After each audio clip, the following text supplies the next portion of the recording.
Hey everyone, welcome to the NRL Round 13 review video. My name is Reese from investor.bet, and here we're going to go through all the games from Round 13. We're going to review them from a betting perspective, and also in this video, we're going to do the mid-season report. So we're going to look at some of the stats from the season so far. We've completed 13 rounds. We have a really good picture of where a lot of these teams are at. We're going to break down who's performing, who's underperforming, where these teams are at in terms of the run to the finals. We're going to go through some other stats from the NRL bet finders and give you some information you can use for your betting to make profit moving forward through the rest of the season. The past 7 days or so have been really good from a betting perspective. We hit the game in the Origin, then went 5 from 7 in round 13, which has pushed us over the 50% win rate on the season so far. In round 13, 4 games went under the total, 3 games went over. Right now, we've played exactly 100 games of the season so far, and 58 of them have gone under, and 42 have gone over the total. So 58% of games going under. Home teams this week covered 4 of the 7 games. 53 to 47 against the spread on the season are home teams. Favorites won 5 of the 7 games. The 2 underdogs to win were Manly at home against the Broncos, and then in the final game, Canberra beating the Sydney Roosters. They are the 2 underdogs to win outright, and underdogs covered in 4 of the 7 games. Right now, underdogs are 56 to 44 against the spread, so performing really well. Knights, Warriors, and Panthers were the 3 favorites to win and also cover the spread. Titans and the Tigers, the 2 games on Saturday, Titans losing to the Storm and Tigers down by 4 to the Cowboys. They were the 2 underdogs who covered but didn't win the game outright. The first game we'll have a look at on the Friday night, Dragons. Winners 20-6 over the Knights as favourites, $1.37. They also covered the spread, and the game went under the total of 43.5. Another Knights game to go under. This season, Newcastle have won just 2 of their last 10 games, and they've only covered the spread in those 2 wins. They've failed to cover in all their losses, 6 of them being as an underdog as well. Remember, you can still cover the spread in games where you're an underdog but not win the game, and that's a sign that they're slightly exceeding expectations. However, they're not even doing that. This was their 6th straight game to go under, and they're 11 of 12 games under on the season. Dragons put together back-to-back wins here and have covered their last 3 straight. This was their first time leading at halftime. You can see 18-0 in their last 5 games. Overall, the Dragons won this game in the first half. They scored 3 tries to 0, led 18-0 at halftime. Valentine Holmes kicked a penalty goal. That was their only score in the second half, but that penalty goal put it out to a 20-point margin, so over 3 converted tries with under 20 minutes to go, and Dragons were able to hold on from there. They let in 1 late try for the Knights, which Newcastle have a real habit of doing, of scoring that late try, but the game was never really in doubt for the Dragons. They scored 3 tries, which they've now done in all bar 1 game, which was against the Melbourne Storm. This was also the lowest score they've kept an opponent to this season, which was 6 points. Dragons had almost 400 extra run meters in this game, 1,954 to 1,586, and over 200 additional meters gained, right under the 700 meter mark. This was the first time they've kept an opponent to under 500 post-contact meters since round 1 against the Bulldogs. And they only conceded 2 line breaks, which is an equal season best for them. They had 46 plays inside the Knights 20-meter zone, which is a season high. Both teams made plenty of errors, which we expect from the Knights, not so much the Dragons, but they had the 13, Knights had 16 in this game. This was the 5th time this season the Knights have scored 6 points or less in a game. 47% possession, which right there makes it 11 of 12 games where they've had less of the ball. The exception was last week when they beat the Panthers, and that's off the back of the amount of errors they made. They made 16 this week, only had 8 last week, so double that. But we generally expect them to make 14, 15, 16 errors in a game. The 2,000 or almost 2,000 meters they conceded, they've done that in almost every game since the bye in round 4. And only had 18 tackle breaks after having 50 last week against the Panthers. And they gave away a season high 9 penalties conceded. Dragons have 2 away games coming up against the Dolphins and Sharks. And Knights will versus Seagulls on Thursday night this week. First game on Saturday, the Storm beat the Titans 28 points to 16. The Storm winning as $1.20 favourites, but the Titans covered the spread. And the game went under the total of 49.5, which I'm surprised stayed at such a high number considering the conditions expected for this game that did eventuate. Titans were dealt their 7th loss in the last 8 games, and whilst they did cover here, it was just the 4th time they've done that this season. Storm bounced back after a loss as normal, losing to the Sharks prior to the bye. Still 3 wins, 3 losses from their last 6 games, and have only covered the spread in 1 of their last 6. Titans got an early try through Jaden Campbell. They made break down that right edge, and he was able to run over untouched next to the post, but the Storm responded, scoring through Fa'alogo, who got his first, and then they got these 2 critical tries right on halftime, and this kind of broke the game open. Storm went into the break leading by 10, 16 points to 6. Philip Sami was the first to score in the second half, which brought the margin back to 6 points. However, the Storm responded. They ran in the next 2 tries of the game, both through Grant Anderson, pushed it out back to close enough to a 3-try margin, 16 points. And with about 15 minutes to go, Titans weren't going to be able to run the Storm down from there. Titans have had less possession in 7 of their past 8 games, and in this had their worst completion rate of the season at 66%, which, to be fair, it was raining heavily majority of the game here, but the Storm still completed at 87%. So it's not like both teams were around that 65-70% mark. So that was the key factor that let the Titans down here. They're still well within the game. It was only a 12-point margin, but when you make 15 errors and your opponent only makes 6, it's very difficult to win games. Most statistics outside of the errors and completion rate were fairly even and similar. Titans had a season low 24 missed tackles, to do that against the Storm, that's impressive. Their left edge defense is a real issue. The opponent right wing and right center have scored a combined 13 tries in their past 7 games. So be looking in games where teams play the Titans at backing right wings and right centers to score against them.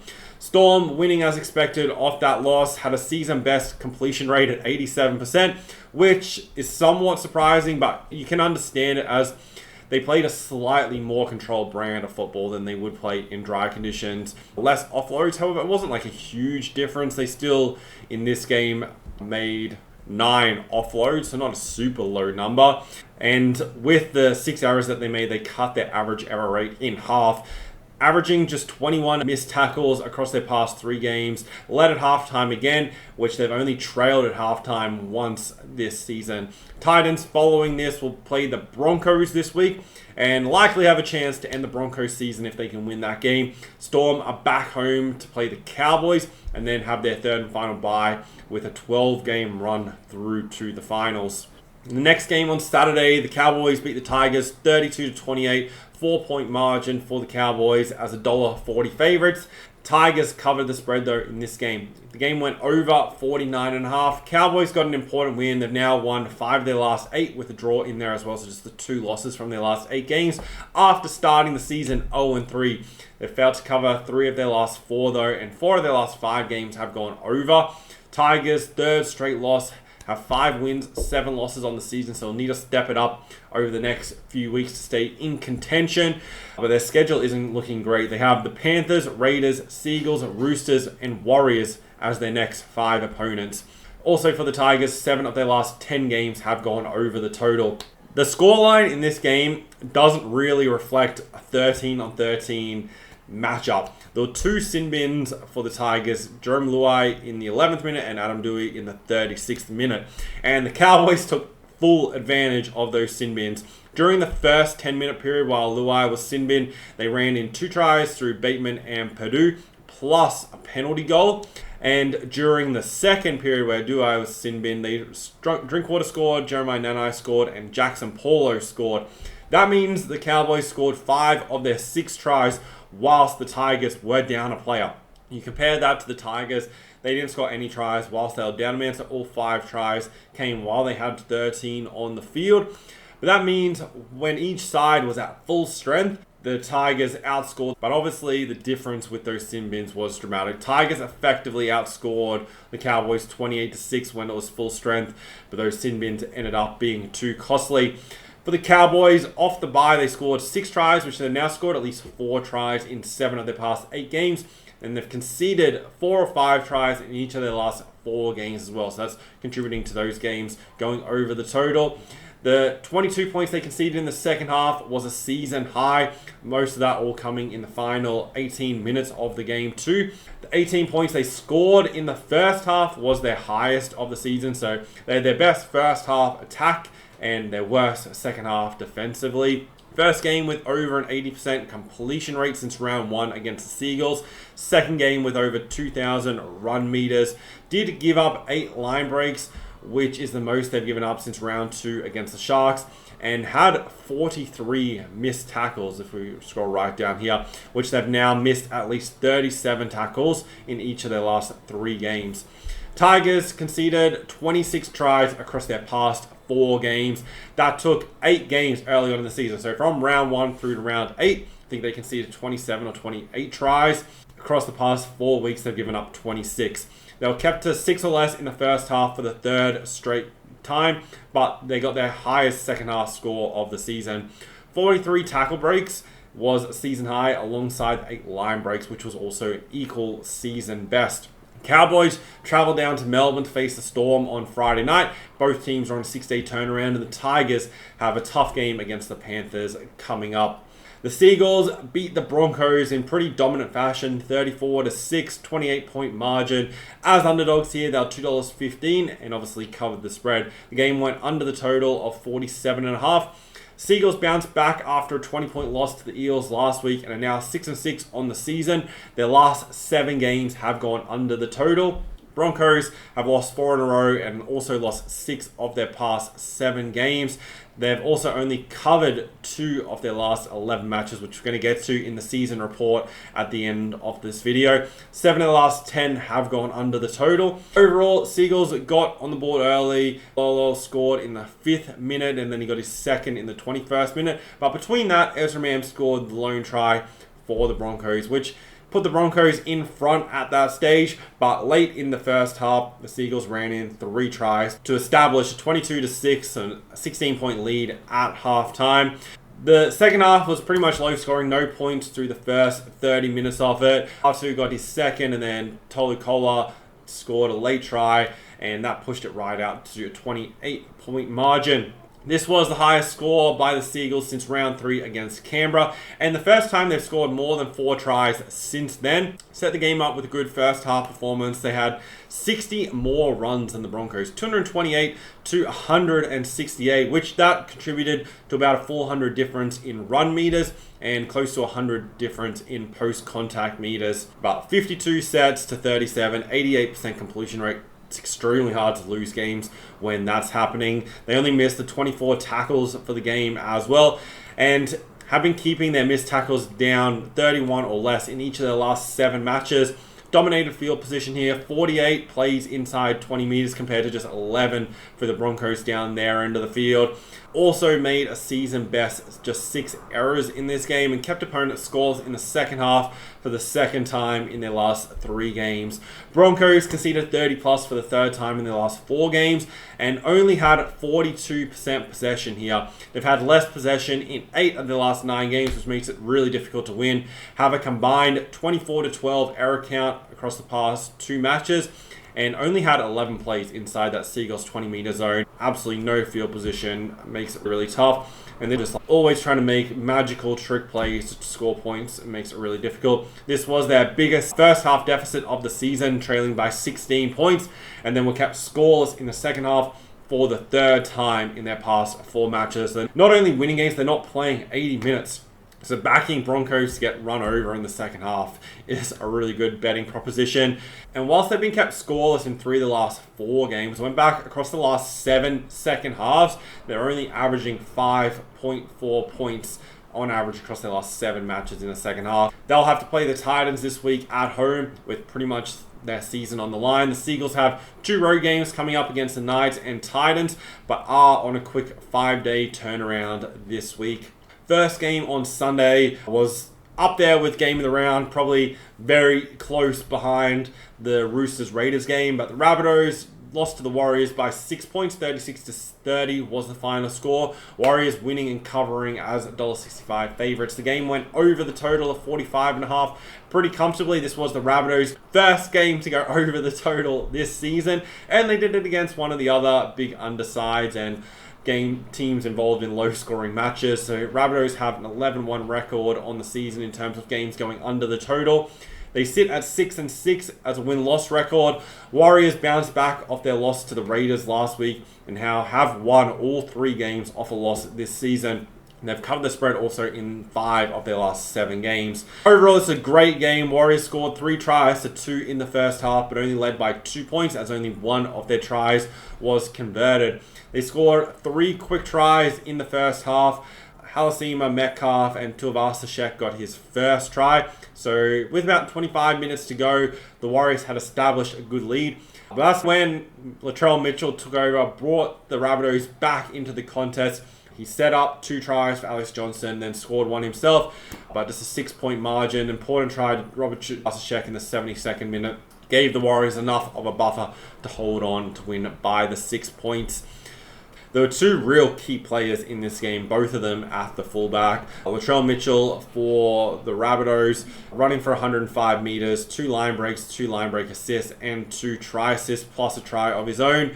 And then Chance Nicole Klokstad for the Warriors scored a try and ran for 339 meters, 97 post contact, 1 line break, 8 tackle breaks, which was team best as well.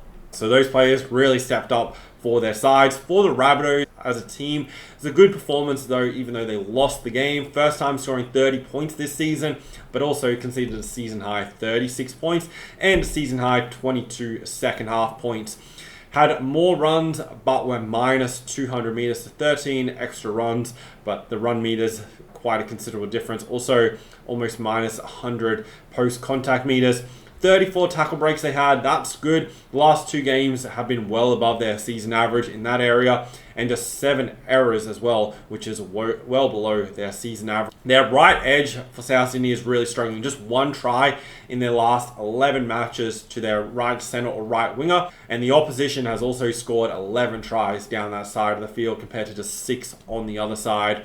Warriors scored an equal season high 36 points, the same as they did back in round 2 against the Seagulls, but a season high 7 tries this time. Then they scored the 6 in that matchup. Scored 22 in the second half after scoring combined 11 points in their last 4 matches in second halves. So at halftime, when the Rabbitohs were only trailing by 2 points, they probably would have given themselves a really good shot at winning, considering the Warriors struggled to find any points in second halves over the past month. But they definitely turned that around. Got back under 10 errors after having 14 last week. They've now had 10 or less errors in 5 of their past 6 games. We're up by 2 at halftime, so have now led or been tied in each of their last 7 going back to the game versus the Storm. And that's part of the reason why they haven't really needed to score in the second half, as they've been holding that lead at halftime. Rabbitohs travel out to Canberra to play the Raiders on Sunday. So on a 7-day turnaround, and the Warriors are on the road this week to play Sydney, playing the Sharks, who are off the bye, and following that for the Warriors, they'll have their second bye of the season. Panthers beat the Eels on Sunday afternoon, 18 points to 10, 8-point margin. Penrith winning and covering as favourites, $1.54, and the game went under the total of 47.5. Panthers got their 4th win of the season and just their 5th cover. 7 of their last 9 games have gone under the total. Parramatta ended a 2-game win streak and still sit at 4 wins on the year. This was their 5th straight game to go under. This was a tight, low-scoring game, both sides just scoring the 1 try in the first half. Eels ran in a real early try in the 3rd minute, and then Case McLean scored about 15 minutes later to put the Panthers in front by 2 points, as Nathan Cleary was able to convert that try where Lomax missed the conversion on the Russell try. Panthers had a 2-point lead at halftime, but Addo Carr scored first in the second half, which put the Eels in front, 10 points to 6. But the Panthers responded. They scored the final 2 tries of the game through Jenkins and Toho, and that was enough for them to get over the line and win in a pretty tight contest that was anyone's game for the majority of it. This was the second time this season the Panthers have kept an opponent to 10 points or less. They ran for an extra 230 meters, 6 post contact, and the Panthers, both sides completed 80+%. The Panthers at 86%, going slightly better. They've been around that 80% or above in each of their last 7 games, so they're completing well, they're not making mistakes. So it'll be interesting to see how they fare through the remainder of the season. Their back 3 did very well. 88% kick defusal, really good against Mitch Moses' kicking game. Lost the penalty count though for the 3rd straight time, and have kept opponents to 6 or less in 4 of their past 6 second halves. So defending well and keeping opponents to low scores in second halves in recent times. This was the Eels' lowest score since round 3 against the Bulldogs, and also the most they've conceded the past 3 weeks, and it was still only 18 points. They're defending well, dismissing an average of 24 tackles across their past 3 weeks, and also only 10 errors or less in 5 of their past 6 games. They had 9 against the Panthers. There were only 3 tries in the second half of this game, but the second half was higher scoring than the first half, which that's been the case for the Eels in 8 of their past 9 games. Both teams in this matchup also averaged over 100 meters per point. So good defensive performance by both sides. Panthers will play the Tigers this week and then have the bye. Following that, have 2 crucial games against the Warriors and Bulldogs, which those 2 matches will likely determine whether they make finals or not this season. Eels will play the Bulldogs this week for the second time this year. Lost 14-8 back in the first matchup, and that was in round 3, and then have their second bye. And the final game on Sunday night, the Raiders coming back to beat the Roosters 26-24 as underdogs. That was $2.50. The game went over the total of 47.5 with 50 points being scored. Roosters have lost 2 of their 3 games since the bye, but have led at halftime in each of their past 5 games. Have covered 4 of their past 5, and 5 of their past 6 games have gone over the total. Raiders have won and covered 8 of their last 9 games, and 3 of the last 4 have gone over the total. Early try for the Roosters, Nawaqanitawase, who was our main try scorer for this game, scoring in the 4th minute. So we got that out of the way early. And then no one scored for the next 25 minutes. Xavier Savage scored the next try, which got 4 points on the board for the Raiders, but conversion was missed then, so they still trailed. And then with a few minutes to go before half time, Raiders went in to score a try, I think through Sasagi, but then it was ruled back as no try for offside. It was a bit of a controversial call as one of the Raiders, I think the kicker, was held back from running through, and that was what could have put the player onside. Ended up ultimately being no try for the Raiders in that situation. Probably would have been 6 points. Roosters get the ball back, go down the other end of the field, and James Tedesco scores right on halftime. Right there, that put the 12-point swing right on the siren. That put the Raiders down by 8 points. They could have easily just thrown in the towel. You saw as the players were walking off the field, they were going off at Ash Klein, and that could have easily derailed them for this game, and Roosters could have run away comfortable winners, especially considering like an 8-point margin, the way the Roosters were playing, the performance the prior against the Sharks. From there, you would have thought Roosters probably win this game. However, really good fight back from the Raiders. They scored 4 tries to 2 in the second half and were able to win this game by 2 points. And even like at this stage, they got the first try. Sasagi got that try back early in the second. Daniel Tupou responded, but then during this 15-minute period here, the Raiders ran in 3 tries, and that was ultimately what won them the game. This was the Roosters' 5th straight game with 20-plus points, but ultimately not quite enough. They kept the Raiders to 4 points in the first half, and they've kept opponents to 8 or less in each of the last 5 games in the first half. But they conceded 22 points in the second half, and they've conceded 22 or more in 4 of their last 6 second halves. So right now, the Roosters are defending well in the first half, but leaking points in the second half. So keep that in mind with your bets going forward. Their games have had 30-plus points in the second half in each of the last 6. But the key thing for this game, and what lost the game for the Roosters, is this 42% possession and 16 errors to 8. And that held true for the full 80 minutes. It wasn't just in the second half where the Raiders overran them. They forced themselves to do too much tackling. If we get down here for the tackle numbers, scroll right down, 454 tackles compared to 298. And whilst the missed tackles were fairly even, when you're having to make an extra 150 tackles or so, it makes it very difficult. Raiders were plus 300 in meters gained. They kept the Roosters just 1,460. Had significantly more ball, 58% possession. And with that, it makes it difficult to lose. 88% completion rate to just 63%. Still scored 5 tries without Jamal Fogarty in the team, and that's why the Roosters shorted into that $1.65-ish price at the start. Raiders had 57 plays inside the Roosters' 20-meter zone compared to just 16 for the Roosters down the other end. 41 difference between the two teams. Raiders only made the 8 errors, have only made more than 11 errors once in their past 9 games. So playing a very similar style to the Warriors in that facet, completing well, not making mistakes, keeps you in the contest for majority of games.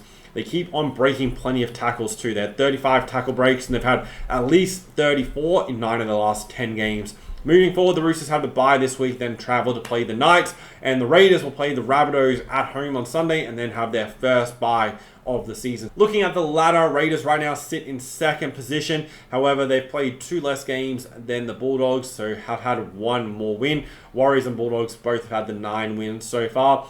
Those top 3 are just ahead of the Storm on 18 competition points, followed by the Sharks on 16 coming off the bye.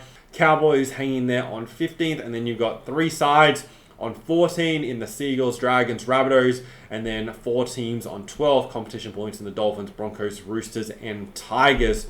Panthers moving up onto 11 competition points, still with a negative differential. Storm have the biggest points difference of all teams at 147. Bulldogs, Raiders fairly even at the 70-ish differential. Warriors sitting in the top 3 with just a +5 differential. Dragons in the top 8 with a +3 differential. And interesting, teams outside of the top 8, Dolphins and Broncos both with positive differentials, even though they've lost 7 of their 12 games so far. Looking at the games coming up in round 14, which starts on Thursday night, make sure you stay tuned, you subscribe to the channel to see the preview for these games coming up this weekend. Got some interesting games on this card, that's for sure. Seagulls look to cement their form off the win against the Broncos, against the Knights. Storm face 2 top 6 sides. Storm versus Cowboys down in Melbourne. Important game between the Dolphins and Dragons, 2 teams on the fringe of the top 8. 5th versus 3rd in the Sharks versus Warriors. Interesting, Warriors, $2.66 is the current price for that game. Important game for the Broncos against the Titans at home. And then Raiders versus Rabbitohs out in Canberra. And then Panthers versus Tigers. Important game for the Panthers to get a win there. And then Bulldogs versus Eels. So round 14 stretches across Thursday night through to Monday. So we got 5 days of football this weekend. All my bets will be posted in the NRL Bets membership, which you can access through the link in the description. We're going to finish the season strong in there with the plays for that. And also, you can access all the bet finder tools, which brings me to the mid-season report, which what I want to run through here is some of the betting things we've seen so far this season. So firstly, looking at against the spread betting results, which teams have been winning, which teams have been covering, which teams haven't been covering, and the different situations that's been happening in. So far this season, home teams are 53-47 against the spread. Underdogs are 57-43 against the spread. Then home underdogs are 26-16 against the spread, and underdogs are +12.5 or more are 10-3 against the spread so far. The best team against the spread so far is the Raiders. They are 10-3. Rabbitohs also and Warriors are both 8-4 against the spread as it currently stands. The worst teams against the spread, the Broncos at 3-9 and the Knights at 3-9. Best teams by situation. So here we can break it down by favorites, underdogs, home, away, etc., etc. Raiders are 6-1 against the spread in night matches. Rabbitohs are also 6-1 against the spread in night matches as well. And then, keeping with that trend, the Warriors are 6-2 against the spread in night games. Some of the worst situations, Broncos are 2-9 against the spread as a favorite. You can see 7 of those games have been listed as an away favorite. Knights are 1-6 against the spread as underdogs. And then the Seagulls are 0-4 against the spread in day matches. And the Storm are 0-5 against the spread in night games. Looking at total points betting, so far this season, 58 games have gone under the total. The two teams with the most games going over are the Raiders. 8 of their 13 games have gone over. Storm, 7 of their 11 games have gone over the total. The best undersides, the Knights, 11 of 12, and the Rabbitohs, 11 of 12 games have both gone under. But like somewhat closely followed by the Eels, 9 of their 12 games have gone under the total. The best overs by situation, the Warriors are 4-1 as an underdog to the over, whereas they're 1-6 to the under as a favourite. The Storm are 5-1 to the over when the total points line is 49.5 or more, and Roosters are 6-1 to the over in home games, where they're 4-1 to the under in away matches. The best unders by situation as a favourite, the Warriors, as I mentioned, 6 of their 7 games have gone under in away games. All 7 of the Knights games have gone under as a favourite. All 5 of their games have gone under. And in night matches, all 9 games have gone under.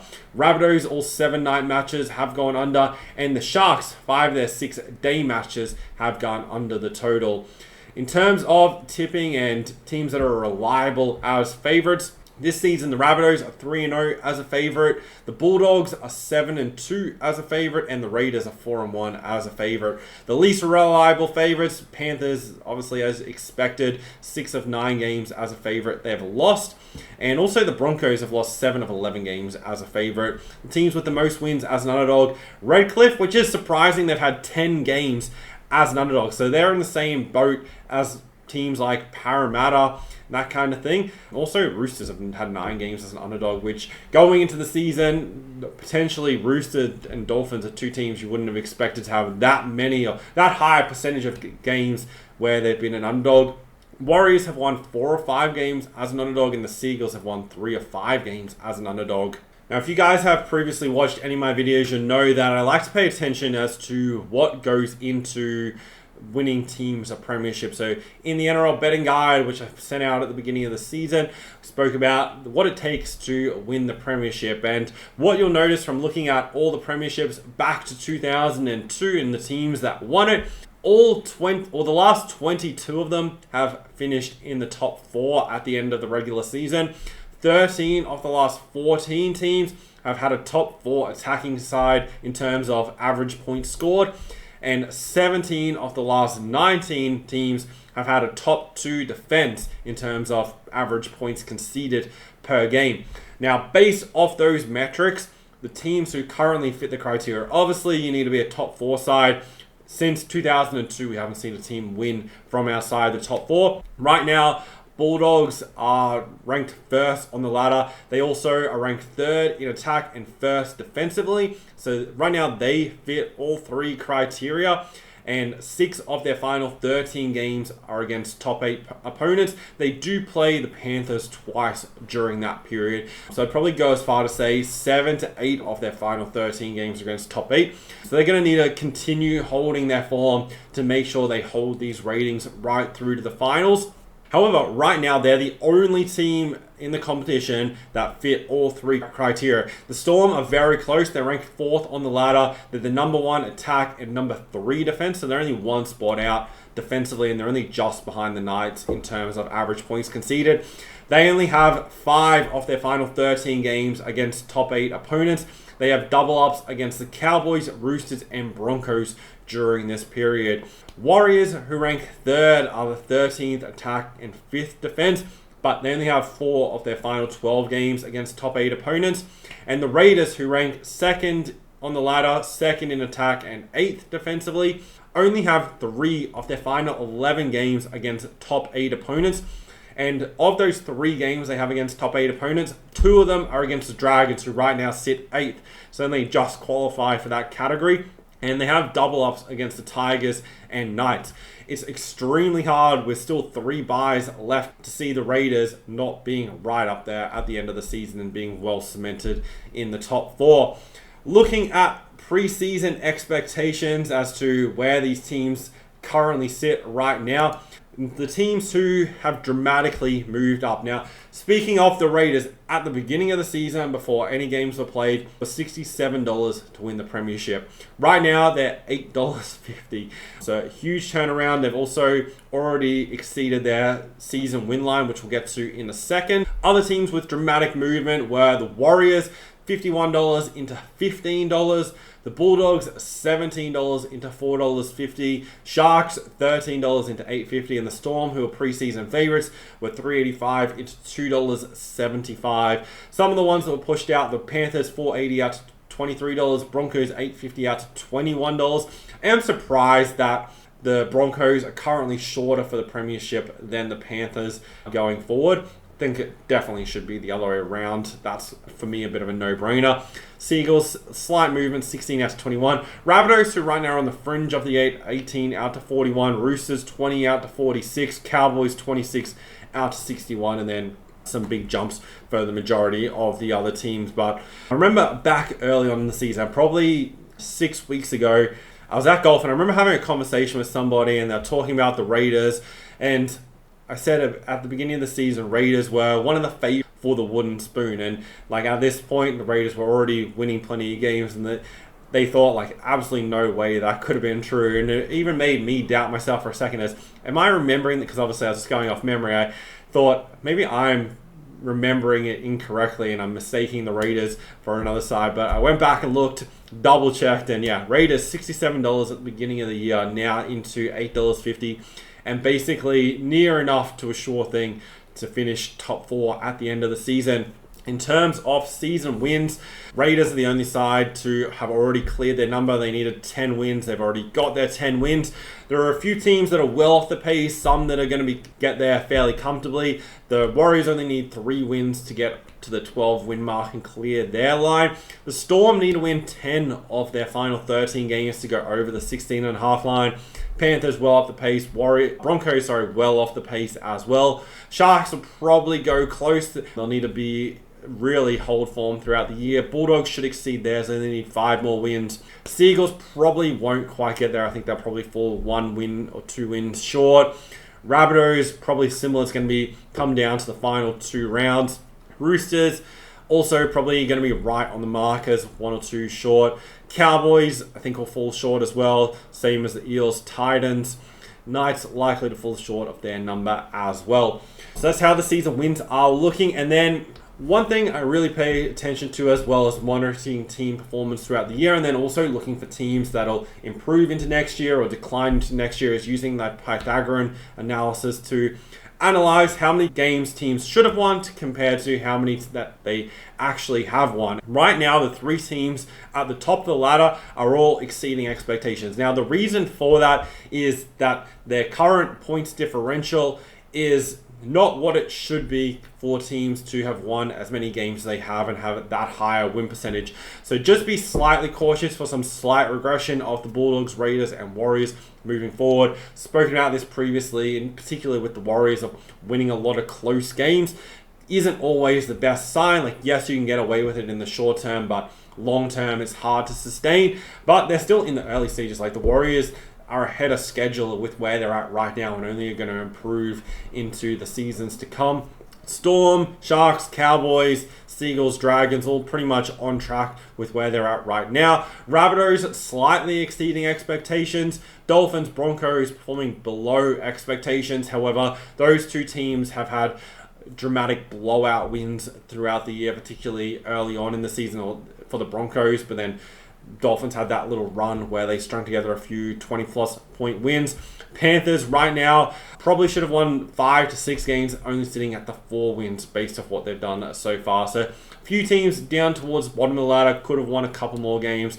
Few at the top maybe won a couple more than they should have so far. But this is a look at where teams are sitting at right now. Still a long way to go in the season. If you want to use statistics and use all the tools that I use to bet on the NRL, make sure you check out the NRL Best Bets membership, which you can access through the link in the description. It has all the bet finder tools in there, which you can use anytime. You get your own login, which is available to you 24/7 to use. Just go to the link in the description and it'll bring up the steps there for you to create your account. this is the page that you go to right here. Click get started. It'll prompt you to go through, set up your account, create your login. You get access to everything I'm betting, additional preview shows, and all the bet finder tools, plus some additional trainings and information there for you to level up your betting. But when it comes to betting on the NRL and any sports, the more information you have, the better betting decisions you can make. And on the NRL, it's very difficult to have good information and good data because it's not easily available. Everything that I have is all based off information that I collect after each game, and I spend basically all day Monday and part of the weekend keeping that information up to date from the games on the weekend, which allows me to then use it to analyze the games as the week progresses and determine what I'm betting. But at the end of the day, like when you're putting bets on, you want to make sure that you're making the smartest investment with that money. Long term, you don't just want to keep on putting random bets on and losing money and donating money to the betting companies. I see posts online of people putting bets on, and straight away looking at it, you know that bet's going to lose and has a zero chance of winning. And you just look at it like, why would you want to just donate money to the betting companies? They're there for you to make money off of them when you know what you're doing. And only a small percentage of people know how to do that. That's why I started investor.bet. I did this for over 10 years myself before even starting this to help other people become profitable bettors as well. So I'd love to see you inside. Definitely check it out and see how you can use statistics and analytics to make smarter bets and profit on the NRL. Really appreciate you guys watching. Stay tuned for the preview of round 14 and also the try scorer selections for round 14. They'll be posted to the channel in the next few days. I'll see you guys in those videos.